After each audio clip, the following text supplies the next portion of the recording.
Sometimes, people tell us that our dreams are too big, that we'll never make them happen. But is that really true?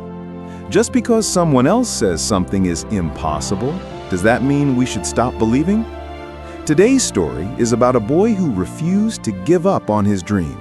Through faith, determination, and hard work, he proved that nothing is truly impossible. Let's hear his inspiring journey till the very end. Once upon a time, in a bustling little town, there lived a young boy named Robert. He was the son of a horse trainer, a man who spent his days moving from one stable to another, from racetrack to racetrack, training horses for a living. Because of this, Robert's life was constantly on the move. He changed schools often, meeting new teachers and classmates every few months. But despite the instability, Robert was a dreamer. His imagination galloped faster than the horses his father trained.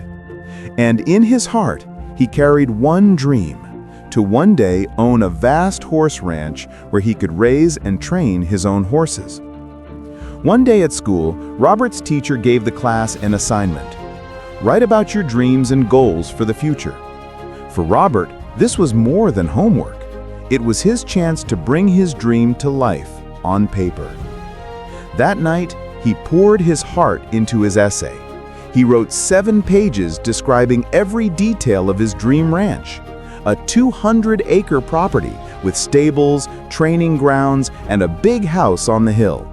He even drew a full layout of the ranch, showing where each barn and corral would go.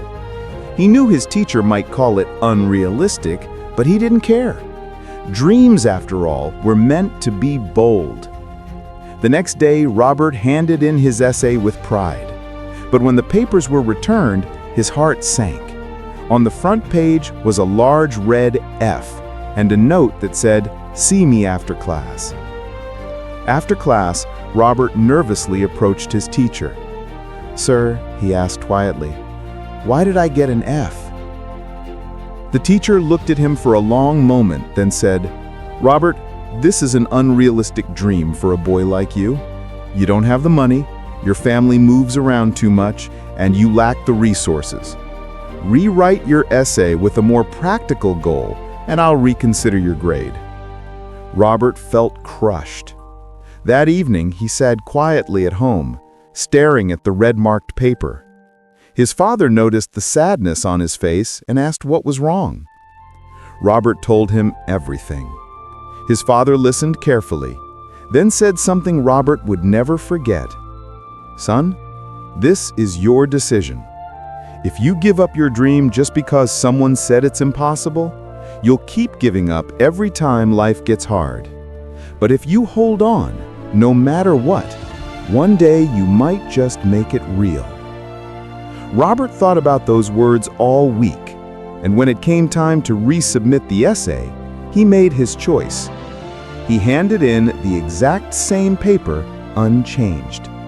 Standing before his teacher, he said firmly, "Sir, I understand what you mean, but I can't change my dream just to get a better grade. I'll accept the F." The teacher stared at him silently. For the first time, he saw something rare in this boy, a determination that couldn't be broken. But he didn't change the grade. Years passed, the teacher eventually retired, and one summer he decided to take a group of former students on a trip through the countryside. As they drove past wide-open fields, they came across a breathtaking sight.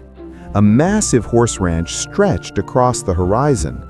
The owner came out to greet them, and to the teacher's astonishment, it was Robert. Standing tall, confident, and smiling, Robert welcomed them to his 200-acre ranch, the exact one he had drawn in that old essay years ago. The teacher stood speechless, staring at the real-life version of the dream he once called impossible. Finally, with a heavy heart, he walked over and said quietly, "Robert, I have something to confess. I gave you that F not because your dream was bad, but because I once had a dream like yours. Life taught me that big dreams only belong on paper. I didn't want you to get hurt the way I did. but I was wrong. I told so many students that they couldn't make it, and they believed me. But you didn't. You held on to your dream, and now you've made it real." The teacher's eyes filled with tears. Looking at the vast ranch before him, he whispered, "Today, I realize I betrayed my own dreams. But you showed me what a true dreamer looks like." Robert smiled gently, not out of pride, but understanding. Even today, inside his grand 4,000-square-foot home, near the fireplace, Robert keeps that old essay framed on the wall. Not as a reminder of failure, but as a symbol of triumph. Because that paper isn't just an assignment, it's a testament to perseverance. Never let anyone steal your dream. Work for it. Fight for it. No dream is too big or too small if your heart believes in it. Dreams are meant to be seen. Goals are meant to be achieved. If this story inspired you, don't forget to like, share, and comment. And remember, the only limits in life are the ones you accept.